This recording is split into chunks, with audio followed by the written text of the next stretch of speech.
Hey guys, in this video, I'll show you how to fix the Tinder can't delete account problem. Alright, let's begin. First, make sure you are connected to a stable network.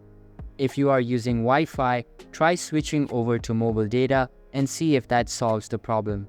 If the issue persists, open the App Store or Play Store and search for Tinder. Here, check for any updates that may be available. If there are any updates, make sure to update the app. After updating, launch the Settings app again and tap on your profile banner at the top. Inside your profile, access subscriptions and cancel your Tinder subscription from here first. Once that is done, open the Tinder app, sign in again, and then try deleting your account. So that's basically how you can fix the Tinder can't delete account problem. And that's it for this video. If you find this helpful, consider subscribing and giving this a big thumbs up. Thanks.